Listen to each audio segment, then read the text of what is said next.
bonjour à ceux que j'ai pas vus. Donc je vais vous faire un petit topo sur la rotoétrie. Donc c'est un outil qui est arrivé sur le marché il y a 7-8 ans. On a essayé la première en 2011. C'était resté sans, ça n'avait pas bougé trop. Il y a un grand constructeur Nbock qui en a ressorti une il y a 3 ans, et puis aujourd'hui il y a un nouvel arrivé sur le marché qui est APV. Alors les côtés intéressants de la rotoétrie,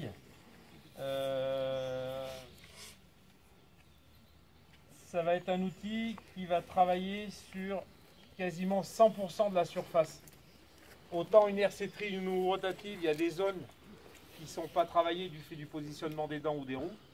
Autant avec la rotoétrie, on va avoir un travail sur quasi 100% de la surface. Alors je dis quasi parce que ça va dépendre des sols et notamment de l'état de surface. Si on est sur des sols trop durs comme on avait hier à Solutions d'Avenir, il y avait eu un passage d'enrouleur et puis ça avait été roulé avant, passage d'enrouleur, et puis ils ont repris 100 mm derrière l'enrouleur. Donc c'était fermé de chez fermé. Là on va avoir notre dent qui va rentrer de 1 cm, 1 cm et demi. Et si on regarde bien en surface, on a des petits passages qui peuvent être non travaillés. Alors si on regarde de haut comme ça, on a l'impression que vous pouvez passer. Si on regarde un peu moins. Si on est sur des sols normaux, voire assez faciles ou sableux, où la dent va pouvoir rentrer de 2 à 3 cm, là on aura 100% de la surface travaillée. Donc nous on a travaillé cette année sur févrole de printemps et sur maïs. On a fait un peu de pois, de haricots, betteraves rouges, chou brocoli hier, pour s'amuser en fin de journée. On a des comportements assez intéressants. Par contre, toujours la même chose, tout dépend de la façon dont a été semée la culture. On a été avec Céline le 22 mai à Pontivy sur un semis de maïs qui a été fait sur sol soufflé, un passage de herse rotative semé dessus en combiné, où on arrivait à enlever le maïs en plongeant le doigt. Là, dès qu'on serre un peu, il n'y a pas de miracle, ça saute. Hier, on était complètement à l'inverse à Topon.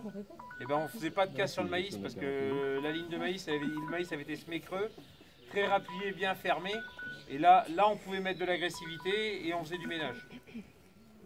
Mais la qualité de semis avant de démarrer du désherbage mécanique, c'est hyper important et c'est ça qui conditionne les choses. Après, c'est comme tous les autres outils, on est là pour travailler sur des stades jeunes.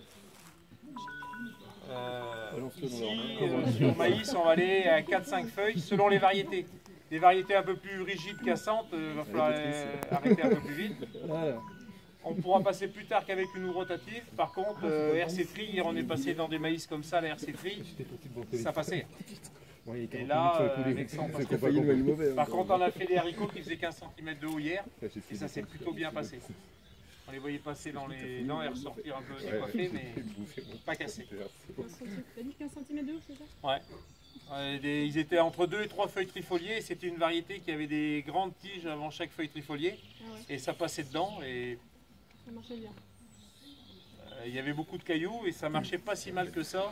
Vu les stades des adventistes, parce qu'on avait des quenopodes qui faisaient ça aussi. Hein. Ah oui. Mais on a réussi à en arracher quelques-uns. On a suivi les maladies peut-être, non? Tu n'as pas plus de blessures?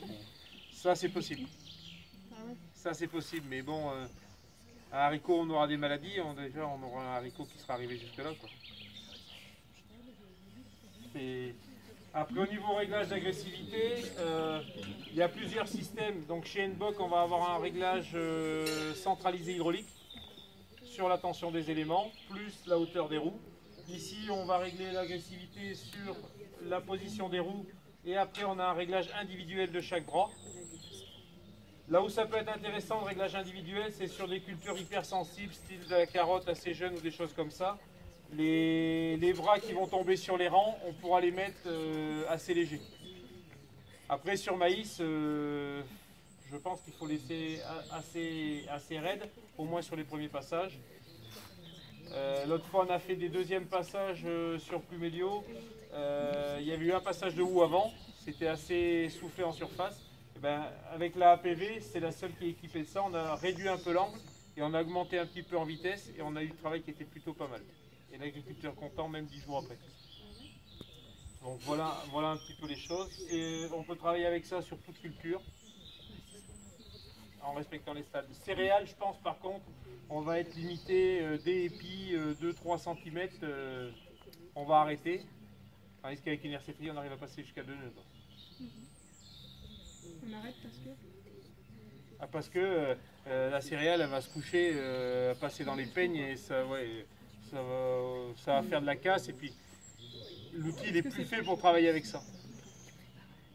Autre gros intérêt par rapport à une RCPI sur des stades jeunes, c'est qu'on va pouvoir passer en non-labour sur des parcelles avec du débris en surface. Parce qu'on aura moins l'effet râteau qui peut faire bourrer. La roue elle va se nettoyer plus ou moins. Bon, après elle peut se remplir de cannes de maïs ou de choses comme ça, mais ça va se débourrer un peu mieux. Après on n'ira pas faire dans du couvert vivant non plus. Au niveau des tarifs, grosso modo, selon les constructeurs en 6 mètres, on va de 12 à 18 000. Et sur des versions 12 mètres chez Anna Burger et chez Nbock, on est entre 25 et 32 000. Quoi. David, on pourrait imaginer le faire dans le couvert au départ? Dans du couvert végétal? Au départ du couvert. Au départ du couvert? Ouais. Pour nettoyer du couvert? Ouais.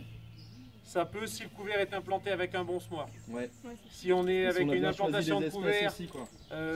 style combiné comme on a nous avec disque, roulette de rappui, bien fermé dessus, je pense qu'on peut nettoyer entre les passages de roulette avec. Ouais. Après je dis pas qu'il n'y a pas quelques facélites, tout ça qui vont pas Non, sauter. mais Hein. dans le choix des espèces aussi, c'est important. Dans le choix des espèces, ça peut jouer. Ouais. Après si on a des espèces à pivot, style des radis, des choses comme ça, je pense même qu'on peut y aller un peu sévère, ça va bien marcher. Ouais.